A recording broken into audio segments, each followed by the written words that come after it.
So the Watchman is an innovative alternative to oral anticoagulant for non-valvular atrial fibrillations. Indications: those who have increased risk of stroke and bleeding based on chart vascular scoring and Has-Blood score. So in this patient, her chart vascular score was 6.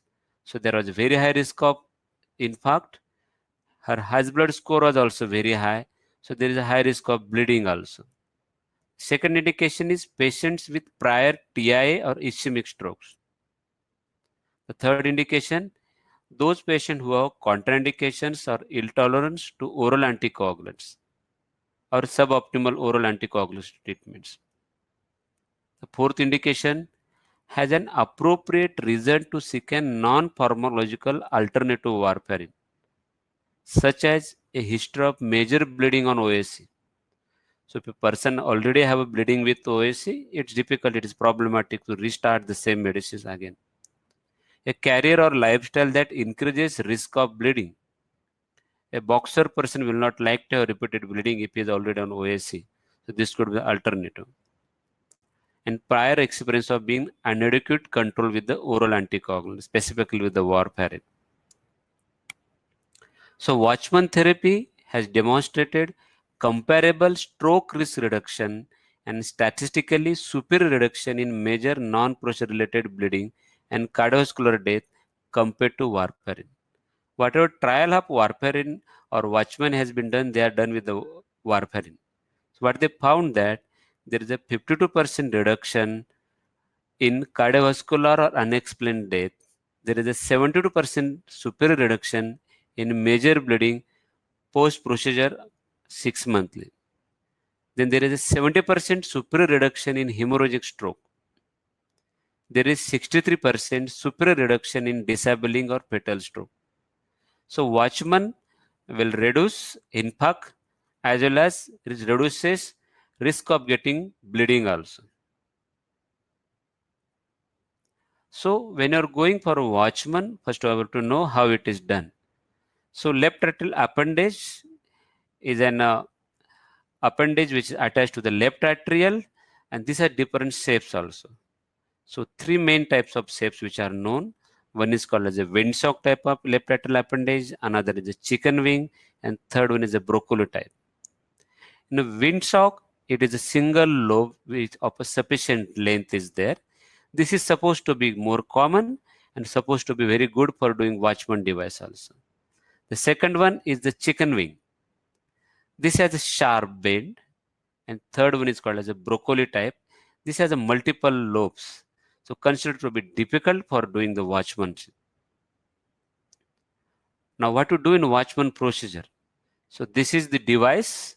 This is called the left atrial appendage closure device. This is made up of nitinol structures.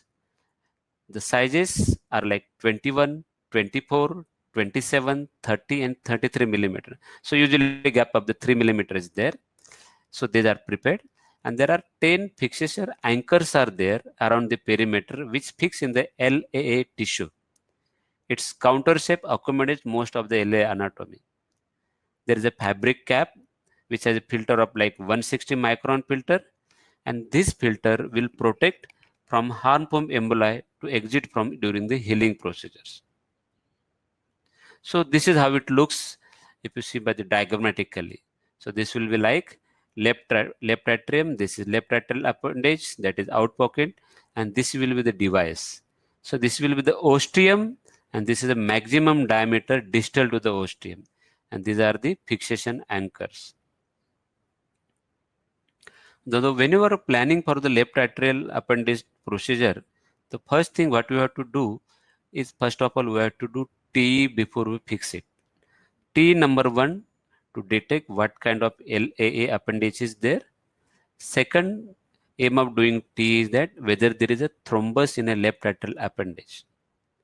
Now if there is a thrombus in a left atrial appendage, we cannot do the procedure.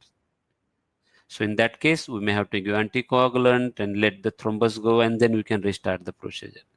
So this thrombus is very important. There should not be thrombus in the LAA. We have repeated the T which was done before 1.5 months, before 1 day before the procedure. So we have confirmed that there is a no left atrial appendage thrombus. Once this is clear, then we have to see the other parts also. What are the other parts? We have to see the ostium of the left atrial appendage. We have to see the length of the left atrial appendage.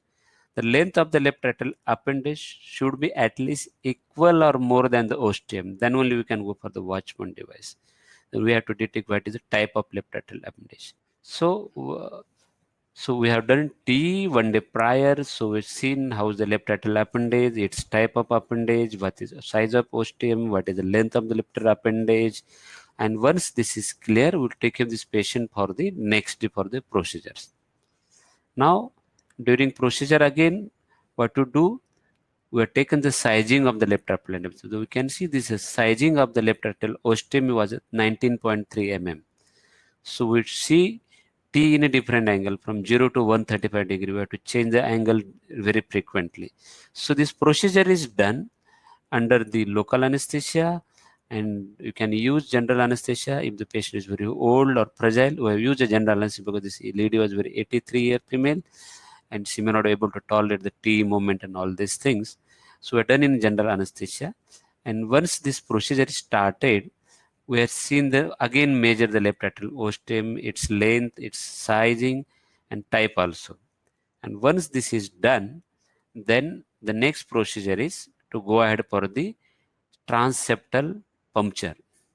So we have taken the right femoral puncture, and with the right femoral puncture, once is femoral venous puncture is taken, then we've taken the Mullins sheath, Mullins dilator, and over that we enter with the Brockenbrough's needle. Now once this has come up in the right atrium, then we cross this right atrium to left atrium via the transseptal access. What is important in transseptal access? We have done this in the two angles. Number we have done with the fluoroscopy, and another we have done this with the guidance of the fluoroscopy and the TE guidance. Now the transseptal access should be posterior and inferior. This is very important. Transseptal access should be posterior and inferior. So that what happens, this doesn't damage the aorta, as well as it become easier for us to enter into the LAA cavity. So we have done this TE in bicaval view and short axis view, and this fluoroscopy guidance is there with us. So we have done transseptal puncture. We can see this, there is a knobbing of the intraatrial septum, tenting of the intraatrial septum, and we enter into the left atrium. Now once we enter into the left atrium, the Mullins sheath and dilator are advanced into the left atrium, and over that we use the 035 wire. Now this wire is enter into the left superior pulmonary vein, and over that now we will transfer the Watchman access sheath with a dilator. And once it is exchanged in the left superior pulmonary vein, now we remove the wire and replace it with the pictal catheter. Now this pictal catheter now act as a guide for us. We can take the shoot and we can understand where is our progress is there. But now once this is done, now we'll enter it into the left atrial appendage. Once you enter the left appendage, our goal is to take a shoot to understand where is it and what is the size and all this in detail. Now the Watchman delivery system, it has a 3 markers. The first marker is called as the 21 centimeter, another is 27, and third is the 30 centimeter. So these markers tell us exactly distance of the left atrial appendage till the ostium. So we have to keep this sheath inside and determine, and with the help of this we measure the size of the left atrial appendage device closure also. Now once we enter with the Watchman access sheath inside, we started the Watchman delivery sheath and we started the procedure. We are keeping the Watchman device. Now in the procedure here, what we have to do, we have to remove the sheath gradually so that device opens up and swells there. Now the next step is that once you do this thing, what is important that we have to do the 4 test, that's called as a pass test. Pass test is first is a P is a position, second is the anchor, third S is the ceiling, and fourth is the size. The position it is like that. It should be the major diameter should be beyond the ostium. That is the position. Second is the anchoring. Anchoring means whether it has to be anchored. The device when you put inside, we put in a shape that it should be compressed by at least 8 to 20%. So this compression is called as a size. So if a device of 24 or 24 is used, it should be go by at least 19-20 centimeters. It should be compressing that so that it fixes very well. So third test is the seal test. Seal test is that the whole ostium or whole lobe of the ostium of the lobe of the left appendage should be covered. That is called as a seal. And the sizing I already told about the compress. So all these 4 tests should be done. Now for tuck test has to be done. We have to just pull and we can see that this is getting compression and we have to release it. So this is a sign of the very well placed Watchman device. In our case, this partial retrieval of Watchman device has to be done because it was not fitting very well. So we partially withdraw Watchman device and again we reposition it. Once redeployment of Watchman device has occurred, this was positioned very well. So we have done the repeat pass criteria. So the positioning is checked, anchoring is done, size is checked, and sealing is done. So both this with the fluoroscopy as well as a T. And once you done this two, we are clear that all the criteria has been fulfilled. Then once this is done, we have started the release of the Watchman device. Now, since Watchman device is getting released from the delivery shaft. And now this Watchman device has been released. Once Watchman device has been released, we take a final shot before pulling up the Watchman assist sheath and Watchman device system. Once final shot is taken, it was showing that this device is snugly fit in the left lateral appendage ostium. There was no blood flow across. There was slight blood flow was there, but there's nothing to worry for that. And this was fitting very well in there. And it was again confirmed with the TE guidance also. Then we remove the sheath and every procedure was done. So this is a Watchman device. So what is important in these patients is that those patients who have atrial fibrillation, specifically non-valvular atrial fibrillation, they require oral anticoagulant. That is rule of thumb. Earlier we have stuck up with only with the warfarin, the rat poison. Now our newer oral anticoagulant, rivaroxaban and dabigatran and apixaban, multiple choice are there now.